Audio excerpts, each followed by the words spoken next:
In our Old Testament study, and I'm to cover Ahab and Jezebel. And we're going to be going through, I'm going to start off, actually we're going to talk a little bit of history about the Phoenicians, that country up at the top left. It's a small, narrow coastal land that on the right side of them, they're surrounded by the Lebanese mountains. We're going to cover them. I'll tie that into our story. Don't worry. It might take me a second, but I'll get there. Then we're going to be talking about Ahab's life, the type of person that he was, and the influence that Jezebel had on him. One of the questions that was posed to me was, what kind of person would Ahab have been if it weren't for Jezebel? That's something you can think about as we're going through our study. And also, what were they known for? And I would propose to you, they're known mainly for turning all of Israel towards Baal worship. Ahab did that. He changed the national religion to Baal worship, but he did that, and he was incited by his wife Jezebel. But a verse I'd like you to keep in mind as we're going through our study is 1 Corinthians chapter 15 and verse 33. It's a very familiar verse to us. In the King James it says, Evil communications corrupt good works. And I like the English Standard translation of it. I think it's very clear. It says, be not deceived. Bad company corrupts good morals. Let me read that again. Do not be deceived. Bad company ruins good morals. I want you to keep that in mind as we're going through our lesson. I think really that's the theme of the story that we're going to be covering. We've got a lot of material to cover. Guys don't have to work tomorrow, so I apologize to the mothers and the women who have to cook in the morning. But before we get into our study, let's go to the Lord in a word of prayer. So as I said, I'd like to actually start with kind of going back in history and seeing, looking at these people, the Phoenicians, and their relationship with the children of Israel from the beginning, really, of their relationship. And as I said, it's just a small coastal land there. The cities of Tyre and Sidon that we're familiar with the names, that's where these are. In the middle is Tyre, at the very top is Sidon. It's comprised really of a bunch of city-states for most of its period. And each of those states, because there's not a lot of agricultural land there for them to grow their own crops, they're constantly looking out. These cities are looking for political alliances, trade alliances, so that they can get wheat and grain and oil and things like that. Now they have lots of timber. They're very good working with gold. They're very good working with stones. They're great masons, but they don't have a lot of grain. Now these people, the Phoenicians, they're actually a branch of the Canaanites, and they were in the land when Israel first came into the land.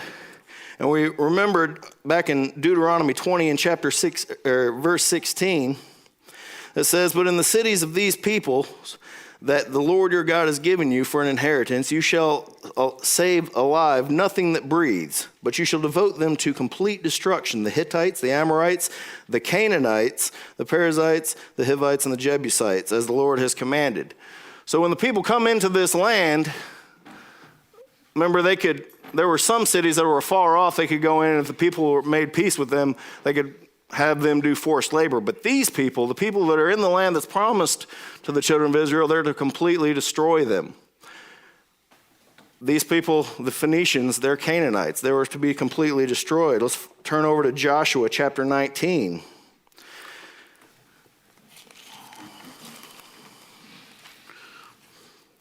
It says in Joshua chapter 19, verse 24, we find here that Asher, the tribe of Asher, is supposed to inherit this land of the Phoenicians.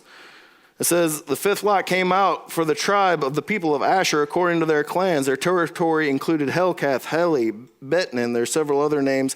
And then down in verse 29, we see that it says, then the boundary turns to Ramah, reaching to the fortified city of Tyre. That's right there in the middle. So this land is supposed to be the Asherites. They're supposed to inherit this land. But they don't do that. Let's turn over to Judges chapter 1. Judges chapter 1 and verse 31. It says there, Asher did not drive out the inhabitants of Acco, or the inhabitants of Sidon, that's all the way up at the top, or the inhabitants of Aleb, or Akzib, these other cities we don't not dealing with. So verse 32, so the Asherites lived among the Canaanites, the inhabitants of the land, for they did not drive them out. A lot of the other tribes you read about there in the first chapter of Judges, they would subject the people to forced labor. But in Asher, they didn't even do that. They didn't drive them out. They didn't subject them to forced labor. They just lived among them. And so that's what we see here. The children of Israel just living with the Canaanites in that area of Phoenicia. Then we go over, we see that trade alliances are made with them. David himself makes trade alliances with him in 2 Samuel chapter 5 and verse 11.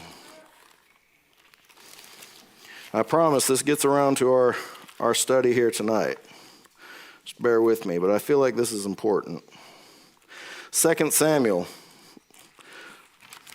chapter 5 and verse 11. It says, and Hiram, the king of Tyre, that's that city in the middle of Phoenicia there, the king of Tyre sent messengers to David and cedar trees, also carpenters and masons who built David a house. So here, the king of Tyre, like I said, he's reaching out. He's trying to make trade alliances with David. He sends him wood. He sends him men to build him a house, and they form a peace treaty there. And then we see Solomon does the same thing over in 2 Chronicles chapter 2. And verse 3, Solomon reaches out to Hiram when he becomes king to reestablish this political trade alliance to build the temple. 2 Chronicles chapter 2 and verse 3.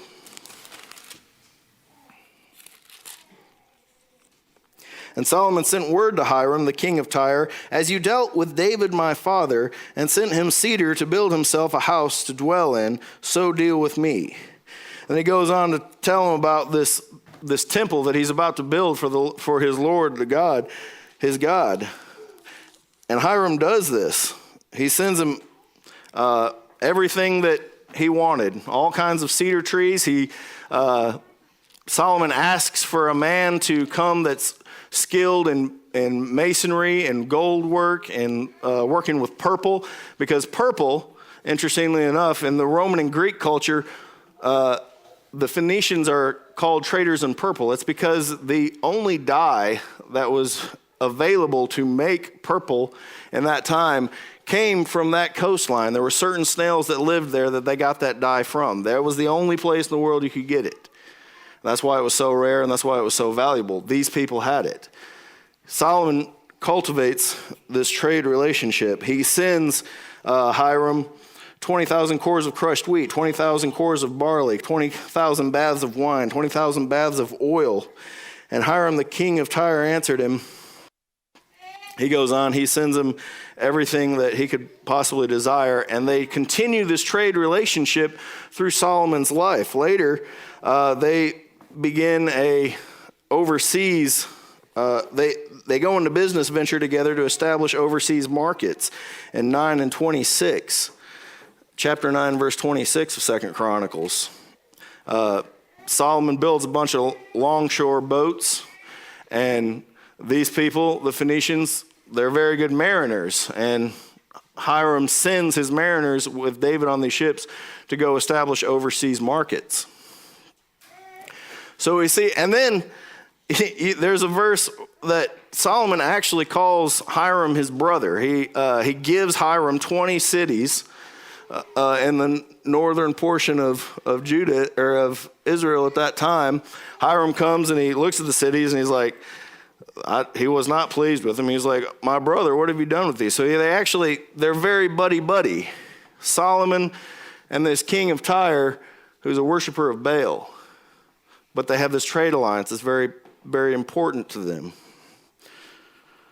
So it comes as no surprise that when we come to Ahab, now we're in the divided kingdom. Ahab is the king of Israel, the northern tribes. He borders Phoenicia. It comes as no surprise that Ahab himself wants to establish a trade alliance with these Phoenician people, and he does that. He marries the king of Sidon's daughter, and that's Jezebel. He accomplishes this treaty with Ethbaal, king of the Sidonians, and seals it with a marriage alliance. He takes as his wife Jezebel, the Sidonian princess. And although there is peace between Phoenicia and prosperity comes from this trade alliance, this relationship does more harm to Israel and eventually Judah than any of the battles, any enemies that surrounded them, because they traded their morals. Remember, bad company ruins good morals. You see, these people were worshipers of Baal and Ashtoreth, and these are fertility gods. And you might, let's go ahead and read 1 Kings. We'll start our story of Ahab here. 1 Kings chapter 16 and verse 30. It says, "And Ahab the son of Omri did evil in the sight of the Lord more than all who were before him. And as if it had been a light thing for him to walk in the sins of Jeroboam the son of Nebat, he took for his wife Jezebel, the daughter of Ethbaal, king of the Sidonians, and he went and served Baal and worshipped him. He erected an altar for Baal in the house of Baal, which he built in Samaria, and Ahab made an Asherah. Ahab did more to provoke the Lord, the God of Israel, to anger than all the kings of Israel who were before him." So you think, well, is it really that big of a deal? They're worshiping Baal now. They were worshiping golden calves before. But the difference is, they were worshiping the golden calves, and that's true. But to some degree, they still had their morals. Some moral code. You know that there's a difference between people that we know who, they're really not bad people. They don't worship correctly, but they're not bad people. And then there's people who are just evil. Well, that's the difference here. Baal worship is the worship of two fertility gods. And in their worship, the rituals involve fornication because of the fertility, worshiping the fertility god. Every priest and priestess are just prostitutes. The entire land of Israel, Ahab sets this up as the national religion. So you can see this degrading of the morals of the children of Israel. He sets up a temple to Baal in the capital city of Samaria. He sets up an altar to Baal. He sets up the Asherahs and convinces all of Israel to worship them. Now, some of the righteous people do move down to Judah, and over time, as things get worse and worse, some more do move down to Judah to escape this. But some people are servants, and they don't have a choice. At one point, it says that God decided God was going to send Elijah back because there were 7,000 still in Israel that didn't bow to Baal. So here, just after this, Elijah bursts on the scene in chapter 17. And he says in 1 Kings chapter 17, verse 1, he comes and prophesies. He says, because you've been so evil, there's not going to be any rain. There's a famine coming. There's going to be no rain until I say, basically. So that happens. And Elijah flees right after that. He goes and hides by the brook of Cherith, and he's fed by birds there. And then he goes and hides with the widow of Zarephath, which actually belongs to Sidon, interestingly enough. I guess he's probably not going to be looked for there. That's where the miracle is performed with the flour and oil that never went empty. And then he actually raises that widow's son from the dead. And that's something I want us to pay attention to. In the Old Testament, it kind of seems like there's just miracles happening all the time, but that's not the case. I think William made this point in his lesson. miracles weren't just happening left and right. There's large periods of time, and they're just as scarce in the Old Testament as they were in the beginning of the New Testament, and then a flourish of miracles happened at the beginning of the New Testament. Anytime God is trying to impress his word upon the people, that's when miracles come back, or when he's trying to draw them back to him. You see, when they exit Egypt, miracles happen there. Through the Judges period, some miracles happen there when he's trying to draw them back to them. Time passes. There's a lot of miracles that happen in this point in time, and that is because he is trying so hard to draw Israel back to him. And so we'll see several miracles happen, like the son of the widow being raised from the dead. Then after 3 years and 6 months, according to James 5 and 17, the Lord speaks to Elijah and tells him to go see Ahab. Now, Ahab and Obadiah is Ahab's servant, and Obadiah fears the Lord. Actually, when Jezebel went through and killed all of the prophets of God in the land of Israel, Obadiah he hid 100 prophets in caves in groups of 50s, and he went and fed them with bread and water. Every single other prophet in the land was killed by Jezebel as they were establishing Baal worship in the land.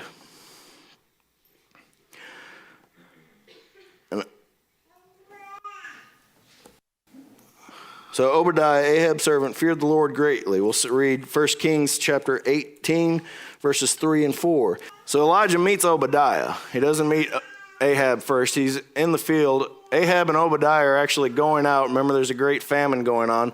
They're going out and they're looking for grass and water so that they can save just a few of the horses and mules that they have left. And Ahab goes one way, Obadiah goes the other way. Elijah meets Obadiah, and Obadiah says, "Oh, Lord, Elijah, is it you?" Elijah says, "It is. Go and tell Ahab," basically, go and tell Ahab that I'm here. And Obadiah is terrified. He says, there's not a kingdom in the land that Ahab hasn't sent somebody to looking for you. And every time they say he's not there, and he makes them swear an oath that they didn't actually see him. So I'm going to tell him that you're here, and then who knows what will happen with you. The Spirit of the Lord could carry you up and away, and then I'm going to be killed. Well, Elijah promises him, makes him certain. He swears an oath that he will see Ahab that day.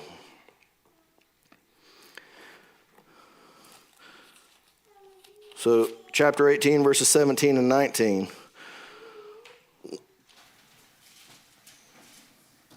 Elijah does go see Ahab, and it says in verse 17, when Ahab saw Elijah, Ahab said to him, "Is it you, you troubler of Israel?" And he answered, "I have not troubled Israel, but you have, and your father's house, because you have abandoned the commandments of the Lord and followed the Baals. Now therefore, send and gather all Israel to meet me at Mount Carmel, and the 450 prophets of Baal and the 400 prophets of Asherah who eat at Jezebel's table." And then we have the scene at Mount Carmel, which is just south of Phoenicia there, where Elijah taunts the prophets of Baal, and William went over this. And we know the story of the miracle of when he prayed to God to burn his altar, his sacrifice. Fire fell from heaven and consumed it and even licked up the water. And then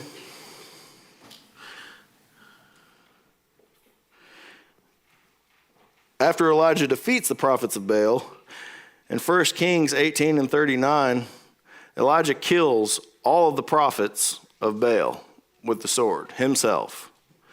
And here he's fulfilling the law that's in Deuteronomy 13, 12, and 17, and 17, 2 and 7.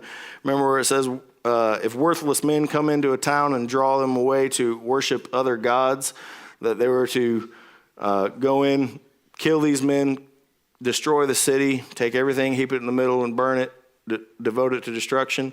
That's the law that he's fulfilling here. And usually, proper authorities would take care of that. But in this case, the authorities are actually protecting the worshipers of Baal.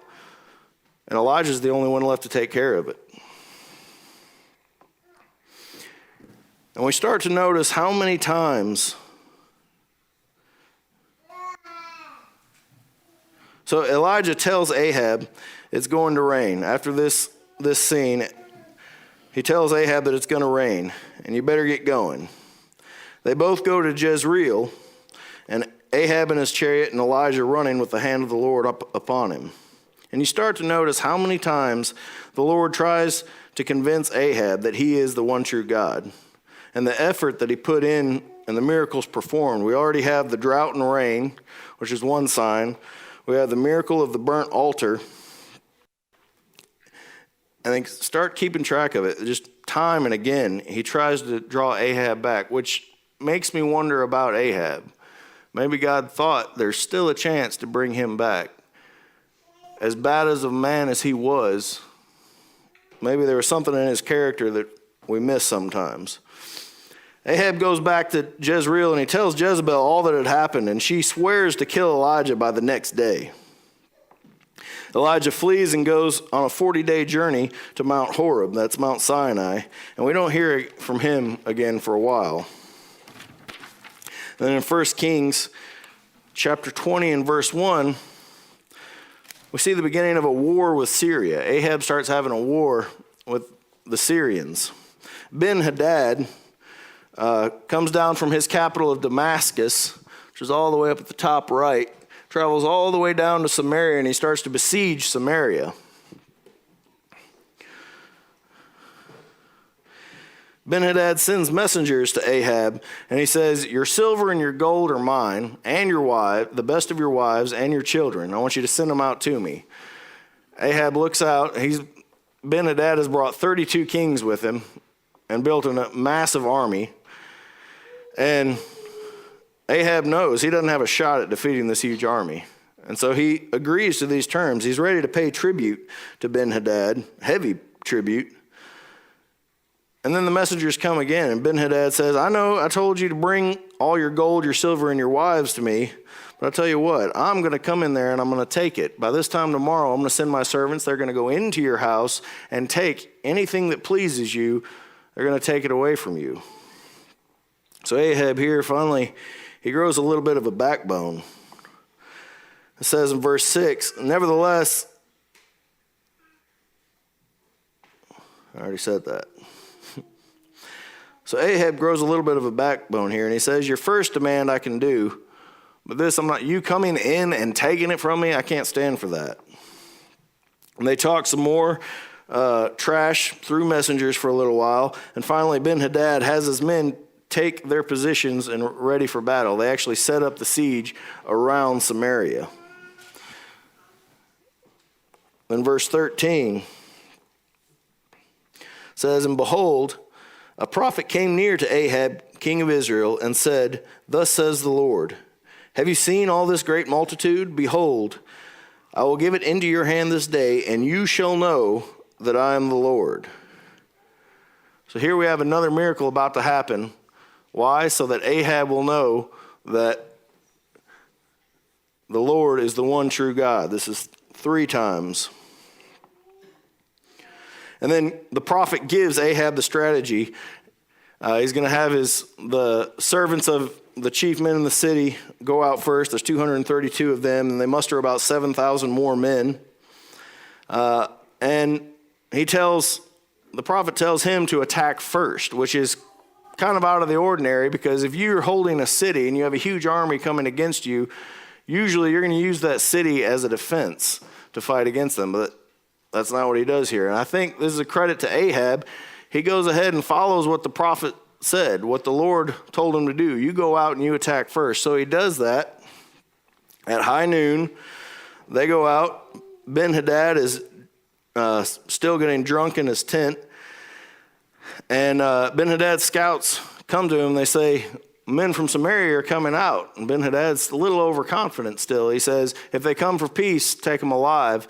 If they come for war, take them alive. He doesn't think it's going to be much of a battle at all. And those men clash, and row by row, the Samaritans start falling, and the Samaritans start seeing this. Their front lines are just getting mowed down. and they go into a panic and they flee. And then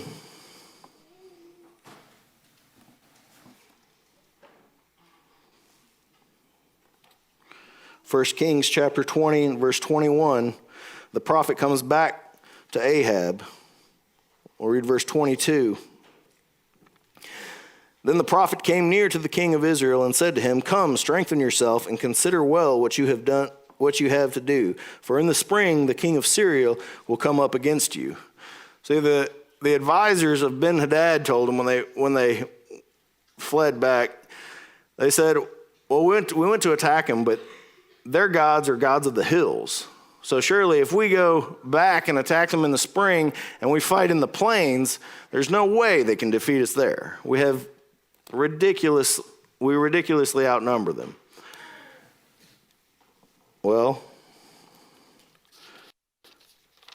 God takes this chance to teach a lesson to the Syrians and again to Ahab.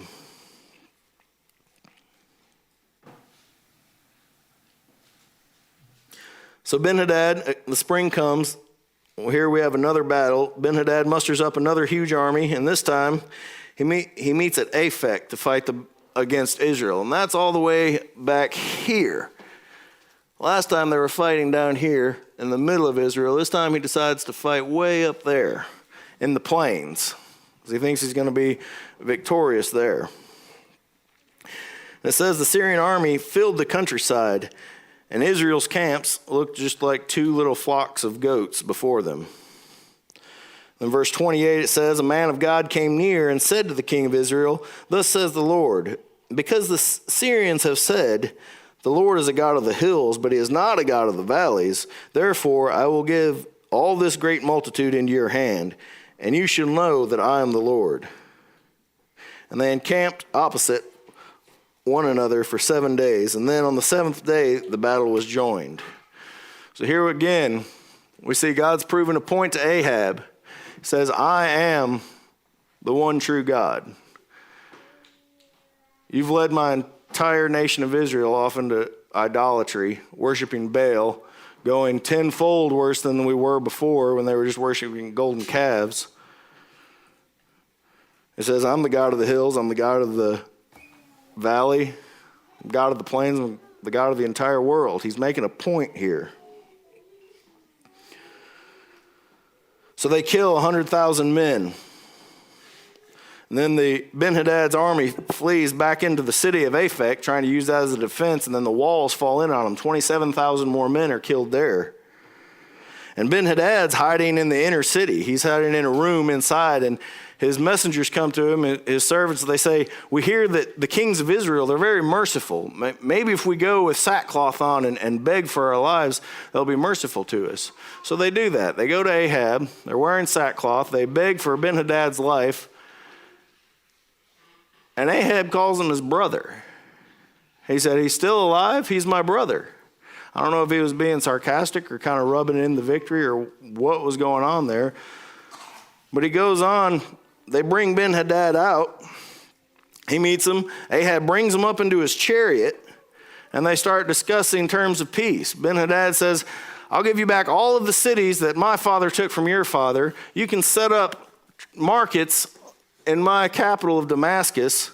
So here again, we see a trade alliance happening again. They make a peace treaty with the Syrians right after they had battled. They were supposed to be devoted to destruction, but Ahab doesn't kill him. He creates a peace treaty with him. And then we go on to see at the last part of chapter 20 that a prophet comes to Ahab on the road after this battle and after this happens, and he said to him, "Thus says the Lord," in verse 42, "Because you have let go out of your hand the man whom I devoted to destruction, therefore your life shall be for his life, and your people for his people." And the king of Israel went to his house vexed and sullen, and came to Samaria. So here we see God pronounce judgment on Ahab. He says, "Your life's going to be for his life. Basically, I'm going to take out your entire line. Just like kings before him, we're going to have a trade of dynasty. Your entire family is going to be killed. There's not going to be anyone left to take the throne from your family." But then Ahab's not done there. He gets even worse. So now in Jezreel, time goes on, we're in Jezreel, which is up here. The capital of Israel is down here in Samaria, but Ahab has a palace built in Jezreel. That's where his personal house is, probably because it's a lot closer to Phoenicia, where his wife came from. She probably likes being a little bit closer to home. So they build a palace there. And here in Jezreel, we have the story of Naboth's vineyard, and we're all very familiar with this. Ahab has his palace, and right next to his palace, Naboth, a man named Naboth, owns a vineyard, and Ahab wants that patch of land for his vegetable garden. Well, he goes to Naboth. He offers him a fair price, offers him he can have any other piece of land, but Naboth doesn't want to get rid of it because that's his ancestral inheritance. So Ahab gets sullen. He goes back to his house. He pouts. He turns his face to the wall. He refuses to eat. And Jezebel's like, "What are you doing? You're the king of Israel. Are you not a king?" Now, see, in her land, kings were different. We remember all the list of laws of how a king of Israel was, or God's kings were to be, which was very different from the kings in the lands around them. Well, Jezebel influences him to be like the kings from Phoenicia. So she says, "Don't worry about it, I'll take care of it." So then she goes, sets up this plot to have two men falsely accuse Naboth of cursing God and the king. So then, by law, he's taken out and he's stoned. Jezebel comes back to Ahab and she says, "Get up. Why are you sulking? Go and take the land, for Naboth is dead." Ahab's thrilled. He gets up, he goes, he takes the land. And this enrages the Lord. And here we see Elijah coming back into the picture.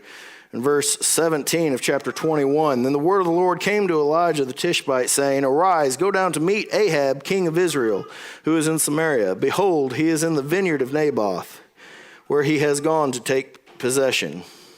And you shall say to him, Thus says the Lord, Have you killed and also taken possession? And you shall say to him, Thus says the Lord, In the place where dogs licked up the blood of Naboth, shall dogs lick your own blood." In verse 20, Ahab said to Elijah, "Have you found me, O my enemy?" He answered, "I have found you, because you have sold yourself to do what is evil in the sight of the Lord. Behold, I will bring disaster upon you. I will utterly burn you up, and will cut off from Ahab every male, bond or free, in Israel. And I will make your house like the house of Jeroboam, the son of Nebat, and like the house of Baash, the son of Ahijah, for the anger to which you have provoked me, and because you have made Israel to sin." And of Jezebel the Lord also said, "The dogs shall eat Jezebel within the walls of Jezreel. Anyone belonging to Ahab who dies in the city the dogs shall eat, and anyone of his who dies in the open country the birds of the heavens shall eat." He says you're not even going to be buried. You're not going to get that much respect. Verse 25 is pretty potent. It says, "There was none who sold himself to do what was evil in the sight of the Lord like Ahab, whom Jezebel his wife incited." Interesting that they put that in there.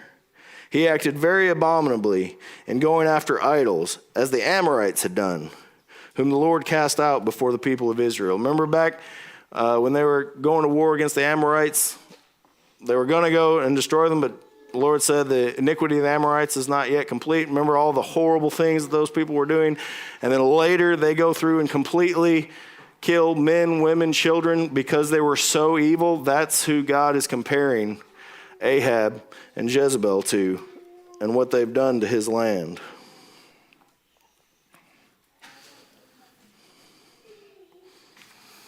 But he was incited by Jezebel. Ahab, after this, he mourns. It's interesting what we see happen right here in verse 27. And when Ahab heard those words, he tore his clothes and put on sackcloth on his flesh, and fasted and lay in sackcloth and went about dejectedly. As horrible of a man as he is, God has mercy on him here in verse 28. And the word of the Lord came to Elijah the Tishbite, saying, have you seen how Ahab has humbled himself before me? Because he has humbled himself before me, I will not bring disaster in these days, but in his son's days I will bring the disaster upon his house. So Ahab had a change of heart. It was a little too late, but he humbled himself before the Lord. And one of the worst men that we read about in the Bible received mercy from the Lord.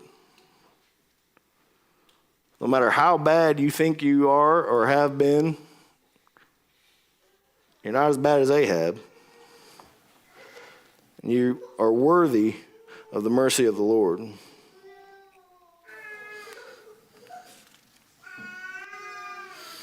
So then, it doesn't stop there. Now, during this time, I'm going to try to wrap up pretty quickly here. But Jezebel didn't only influence Israel, she also influences Judah. See, Jehoshaphat is the king in Judah at this time, and Jehoshaphat's one of the best kings that Judah has had up until this point. His father was a good king. He didn't completely eradicate idolatry in the land, but they still performed the sacrifices. They didn't prohibit anybody from worshiping God properly. When Jehoshaphat comes to power, he doesn't take down all the high places of the idolatry, but he does go through and kill all of the male cult prostitutes in the land of Judah. So he goes even farther and tries to draw the people of Judah closer to God. So one of the best kings that Judah has ends up making a peace treaty with Ahab here. In verse 30, let's look at 2 Chronicles chapter 18 and 1. 2 Chronicles chapter 18 verse 1 says, now Jehoshaphat had great riches and honor, and he made a marriage alliance with Ahab. He made a marriage alliance. That means his son, Jehoram, married Jezebel's daughter.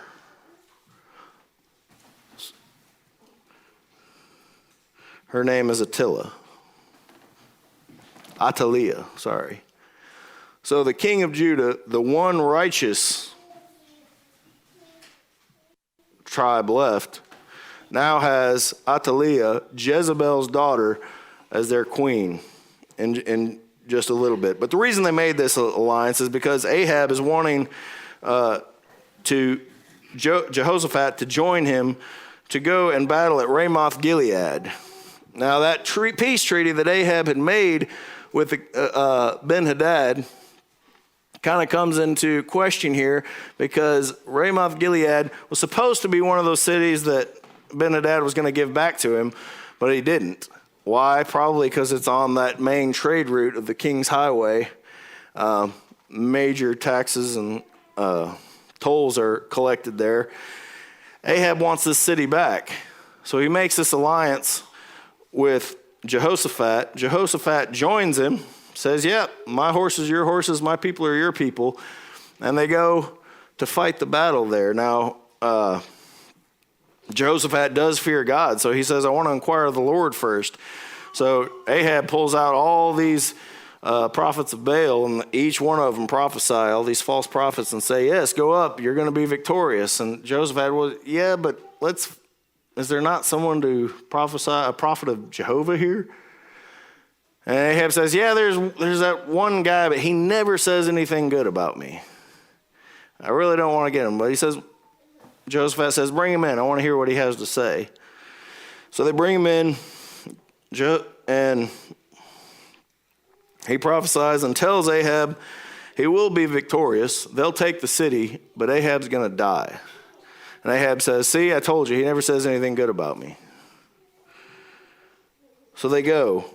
Now Ahab takes what he says into account. When they go into battle, he disguises himself as just a common soldier, and he tells Jehoshaphat, you wear the kingly robes.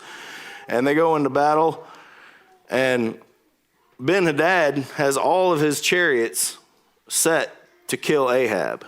And so they see Jehoshaphat in the kingly robes, and they're all chasing him. And Jehoshaphat cries out, and they realize that's not Ahab, so they turn back and join the fight. Well, there's a random arrow that's shot during that battle, and it goes right in between Ahab's armor. And he's taken out of the battle, and he's propped up in his chariot all day, and he's bleeding out constantly. And at sundown, he finally dies. I forgot, I wanted to read the prophecy in verse 37. So the king died and was brought to Samaria, and they buried the king in Samaria. And they washed the chariot by the pool of Samaria, and the dogs licked up his blood, and the prostitutes washed themselves in it, according to the word of the Lord that he had spoken. So there the prophecy is fulfilled. The dogs were licking up his blood out of this pool. And just to add a little bit of disdain on it, they throw in that this is the pool that the prostitutes wash themselves in. A disgrace of a death. But as I said, there was a marriage alliance made. And I like to look at what happens in Judah as a result of this marriage alliance between Jehoshaphat's son Jehoram and Ahab and Jezebel's daughter Athaliah. We can find that in 2 Chronicles chapter 21, verse 1 and then 4 through 6. Jehoshaphat slept with his fathers and was buried with his fathers in the city of David, and Jehoram his son reigned in his place. Down to verse 4. Now, Jehoram had several brothers.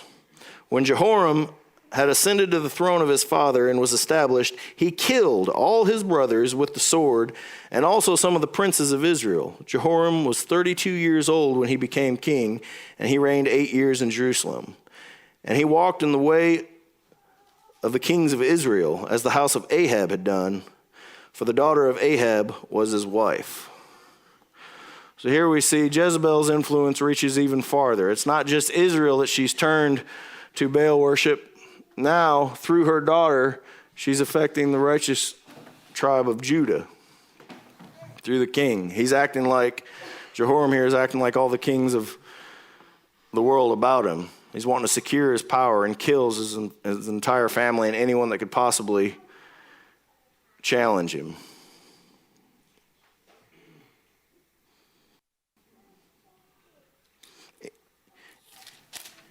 Bad company ruins morals. And then Jezebel, we'll finish with her. She gets her due. In 2 Kings chapter 9, there's a man named Jehu who's sent by God. Now, Ahab's son, this isn't the first king. His first one gets killed pretty quickly. And then the second son comes up to rule. Jehu's sent to kill him and the king of Judah, because they're buddy-buddy and hanging out together here at Jezreel. In 2 Kings chapter 9 and verse 22. So Jehu's coming up to the city, and Ahaziah, the king of Judah, and Joram, who is the king of Israel at the time, they're both in Jezreel. They see him coming up. They send out messengers and say, "Is it peace, Jehu?" And Jehu says to the messenger, "What have you to do with peace? Come get behind me and follow me." So he sends out 3 messengers. They get behind him and follow Jehu into the city. So then finally, the 2 kings go out to meet Jehu. They meet him and they say, "Is it peace?" Verse 22, and when Joram saw Jehu, he said, "Is it peace, Jehu?" He answered, "What peace can there be as long as the whorings and sorceries of your mother Jezebel are so many?" Then Joram reigned about and fled, saying to Ahaziah, "Treachery, O Ahaziah." He's trying to warn the other king.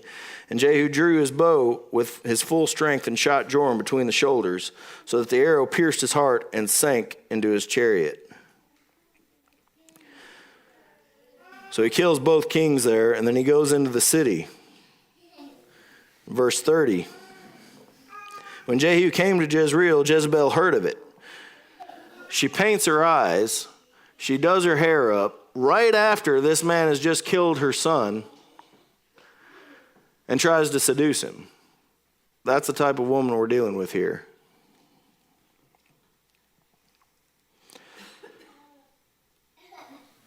And Jehu entered the gate, and she said, "Is it peace, you Zimri, murderer of your master?" And he lifted up his face to the window and said, "Who is on my side? Who?" 2 or 3 eunuchs looked out at him. He said, "Throw her down." So they threw her down. And some of her blood spattered on the wall and on the horses, and they trampled on her. Then he went in and ate and drank. And he said, "See now to this cursed woman and bury her, for she is a king's daughter."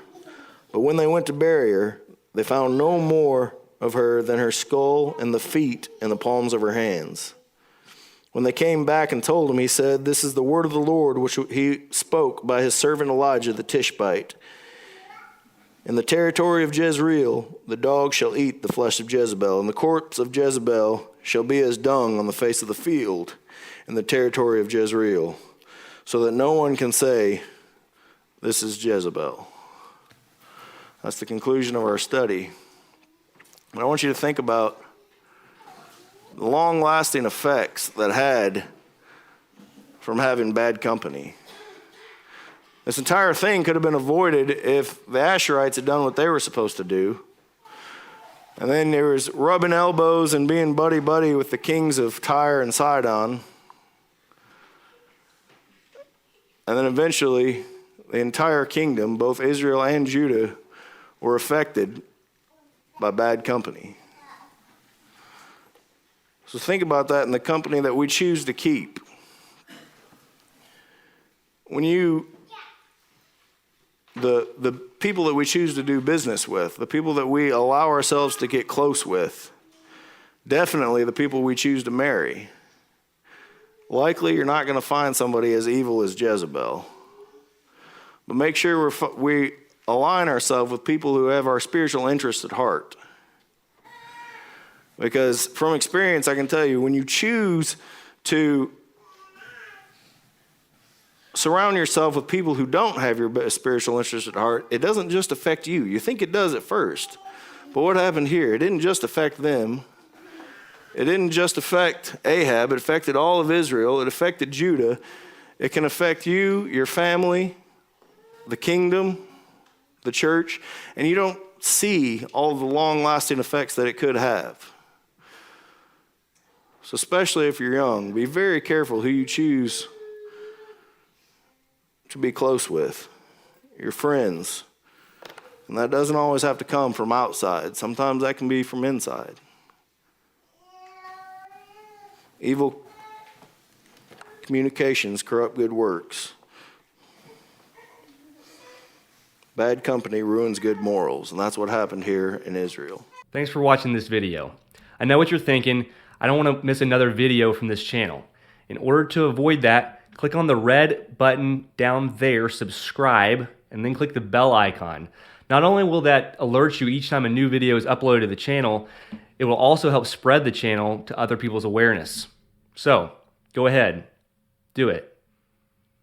Like right now, click on it.